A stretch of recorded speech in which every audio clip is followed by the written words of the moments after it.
What if I told you that some of the most productive gardens on earth don't use bagged soil, store-bought fertilizer, or chemical sprays at all?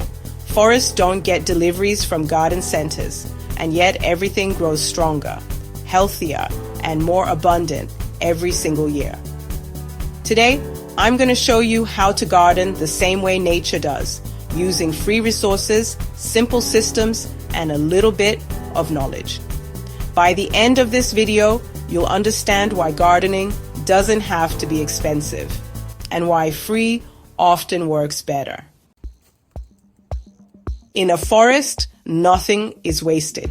Leaves fall, branches break down, animals add manure, and over time, everything becomes rich, living soil. That top layer of organic matter feeds the plants below it, and the soil improves year after year without anyone digging, tilling, or buying bags of soil. That same concept works in our gardens, even in small spaces. Compost is simply controlled decomposition. It's nature doing what it already wants to do, but in a container, bin, or small pile. If you garden in a backyard, on a patio, or even in containers, composting is still completely possible and very beginner friendly. In a small space, compost can be as simple as a plastic bin with air holes, a storage tote, or even a 5-gallon bucket with drainage and airflow. You add kitchen scraps like vegetable peels, fruit scraps, coffee grounds, and eggshells, and balance that with yard waste like shredded leaves or grass clippings. Turning it occasionally and keeping it lightly moist allows microbes to break everything down. What's important is also knowing what not to add.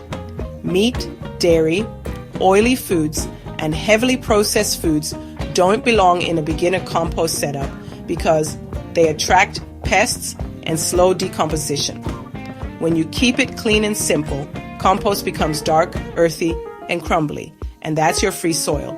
And beyond compost, free soil often comes from other gardeners and projects. Landscaping companies frequently have leftover topsoil and would rather drop it off than pay disposal fees.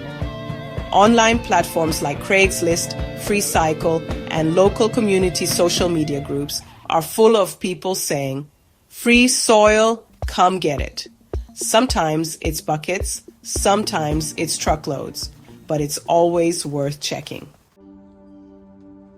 Once you've built soil like the forest does, the next layer is mulch, and this is where gardeners miss a huge opportunity to save money. Wood chips from tree trimming crews are a byproduct that has to go somewhere, and most of the time, they're happy to give them away. I personally signed up for Chip Drop, and within 3 days, I had a delivery. You are not able to choose the size, and honestly, I didn't expect how much I'd got. The load was massive. It filled my driveway, and I actually ended up giving some away to neighbors, which is a good problem to have when the price is free. Now here's something really important. Wood chips should always stay on top of the soil. They should never be mixed in. Wood chips are high in carbon, and when buried, they pull nitrogen away from plant roots as they break down. That can stunt growth. But when they sit on the surface, just like in a forest, they slowly decompose, feed beneficial fungi, regulate temperature, conserve moisture, suppress weeds, and gradually improve the soil below. Over time, mulch literally becomes soil. Worms pull it downward, microbes process it, and nutrients are released slowly and naturally. It's one of the most effective hands-off ways to build healthier beds every year. One of the easiest ways to grow for free is by saving seeds from vegetables you're already eating. Tomatoes, peppers, cucumbers, melons all contain viable seeds that can be dried and planted again. Once you start saving seeds, you no longer rely on store packets at all. But it doesn't stop there. Some vegetables regrow without seeds at all. Green onions are a perfect example. When you use them, save the white root end, place it in a shallow cup of water, and within days, it starts growing again. You can harvest that new growth 2 to 3 times, and then plant it into soil so it continues growing long term. Celery works the same way. Save the base, place it in water. A new growth appears from the center. Once roots form, you transfer it to soil, and you've turned kitchen scraps into food production.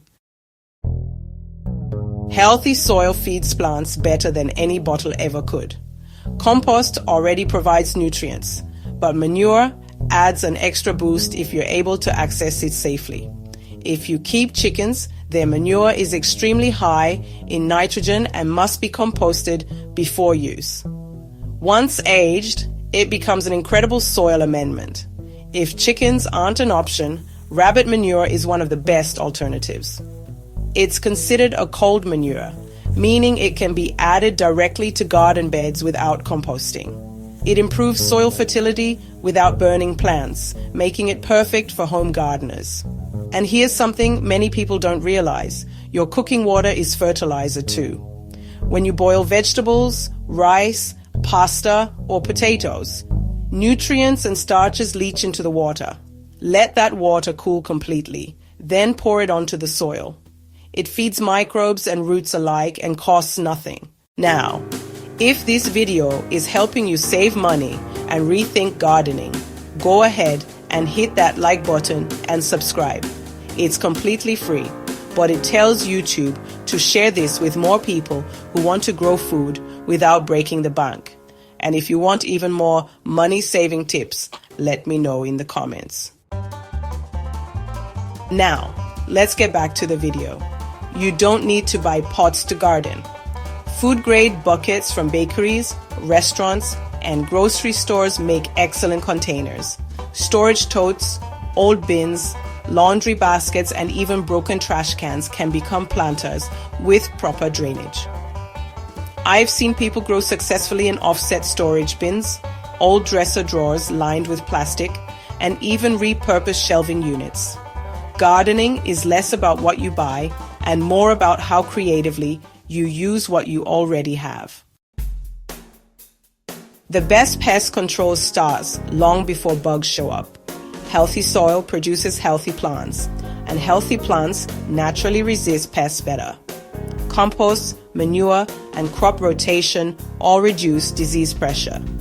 Encouraging beneficial insects is another game changer. Ladybugs, lacewings, parasitic wasps, and bees help control pest populations naturally. Planting flowers like marigolds, nasturtiums, calendula, sunflowers, and alyssum among vegetables invites those helpers into your garden. Barriers are also key.